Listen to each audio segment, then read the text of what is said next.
You ever hear those stories about people going missing in the woods? How they just vanish, leaving behind nothing but a backpack, or a half-burned campfire, or a single shoe. Most people shrug it off.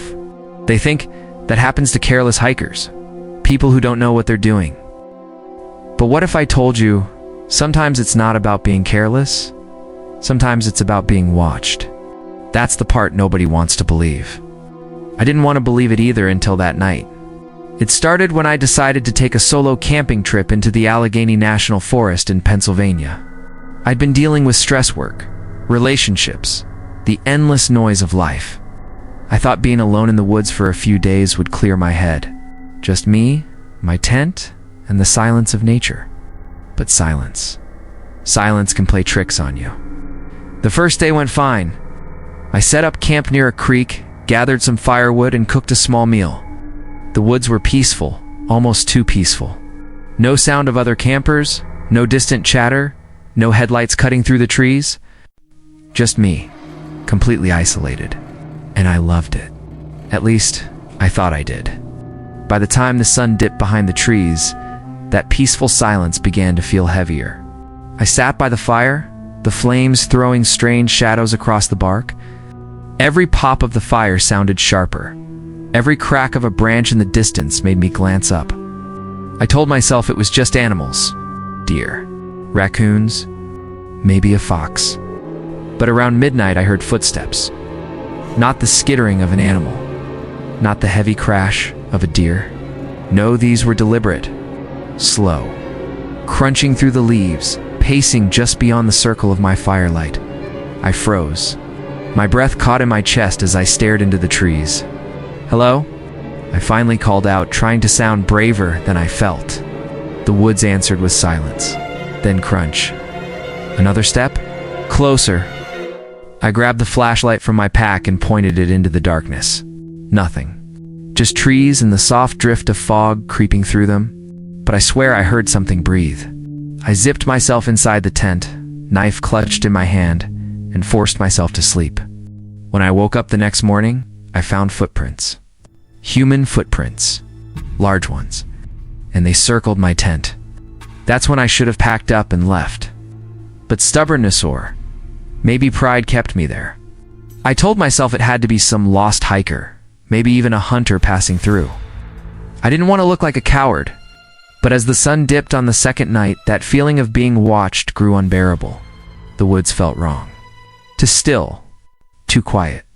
I built my fire higher, hoping the light would keep whatever was out there at bay. But around 2 a.m., I heard it again. The same footsteps.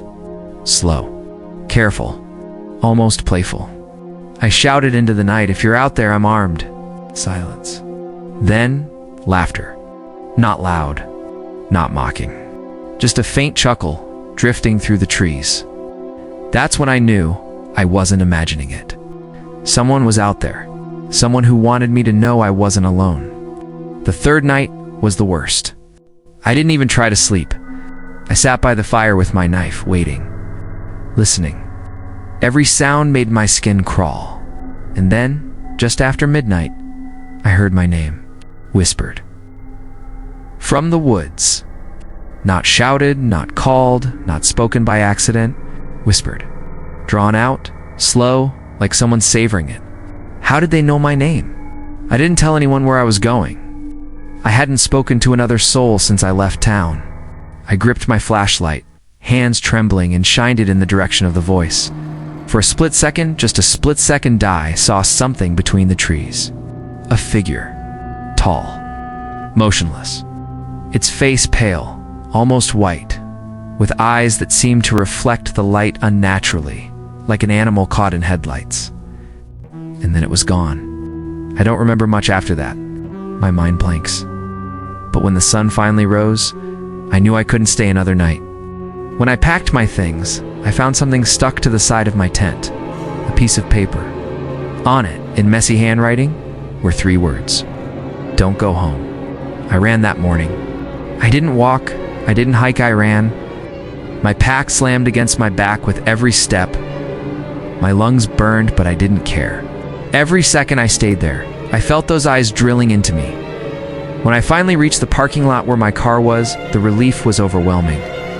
I threw my gear into the back seat and sped off without looking back.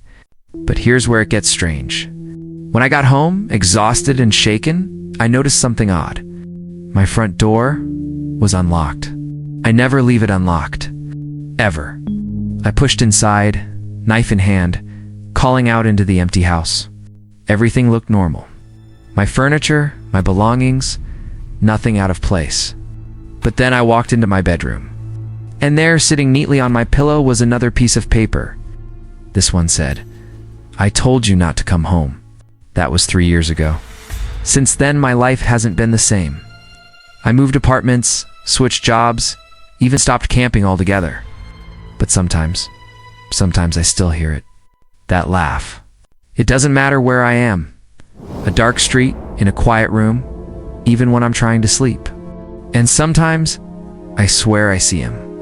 That tall, pale figure, standing just far enough away that I can't make out the details. Watching. Always watching. So let me ask you, do you still think those stories about people vanishing in the woods are just accidents? Just careless hikers? Because I'm telling you right now, some of them never made it home for a reason. And I don't think I was ever meant to.